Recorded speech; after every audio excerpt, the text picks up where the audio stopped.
Devil movie review. సినీ రంగంలోనే పెద్ద పేరున్న నందమూరి ఫ్యామిలీ నుంచి సినిమాలోకి వచ్చిన కళ్యాణ్ రామ్ అందరినీ మెప్పిస్తూ కొత్త దర్శకులకు అవకాశాలు ఇస్తూ వరుస సినిమాలతో దూసుకుపోతున్నాడు. ఫలితాలను అస్సలు పట్టించుకోకుండా ప్రయోగాలు చేస్తూ ముందుకు సాగుతున్నాడు అతడు. బింబిసారా తర్వాత ఆ రేంజ్ హిట్ కోసం ప్రయత్నాలు చేస్తున్నాడు.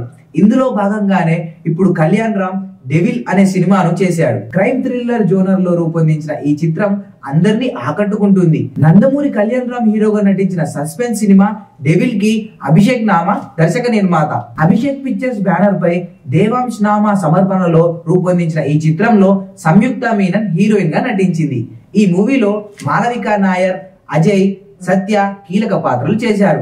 ఈ చిత్రానికి హర్షవర్ధన్ రామేశ్వర్ సంగీతాన్ని ఇచ్చాడు. బ్రిటిష్ కాలం నాటి కథను రూపొందించిన ఈ సినిమా క్రైమ్ థ్రిల్లర్ లో ఓ హత్య జరగడం, దాన్ని ఛేదించేందుకు సీక్రెట్ ఏజెంట్ అయిన హీరో ఎంట్రీ ఇవ్వడం, ఆ తర్వాత అతడు ఎన్నో ఊహించని విషయాలను బయట పెట్టడం అనే అంశాలతో ఈ చిత్రం సాగుతుంది. ఈ సినిమాలో Kalyan Ram mind blowing acting తో మెస్మరైజ్ చేశారు. ఇంటర్వెల్ సీక్వెన్స్ ఆకట్టుకునేలా ఉంది. నేపథ్య సంగీతం కథకు చాలా ప్లస్ పాయింట్ అయిందనే చెప్పాలి.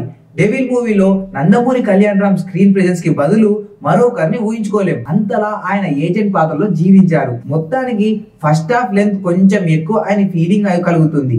స్టార్ట్ అవ్వడం మాత్రం ఆసక్తికరంగా స్టార్ట్ అయి తర్వాత కథ స్లో ట్రాక్స్ తో సాగుతున్నట్టు అనిపించిన మళ్ళీ ప్రీ ఇంటర్వెల్ నుండి పట్టాలు ఎక్కి కథ ఎంగేజింగ్ గా సాగుతుంది. ఇంటర్వెల్ తర్వాత సెకండ్ హాఫ్ లో కొన్ని చోట్ల మంచి ఆసక్తిని క్రియేట్ చేసే ట్విస్ట్లతో మెప్పిస్తూ ఫైనల్ గా ఆడియన్స్ బాగుంది అనుకుంటూ థియేటర్ నుండి బయటకు వస్తాడు అనటంలో ఏమాత్రం సందేహం లేదు.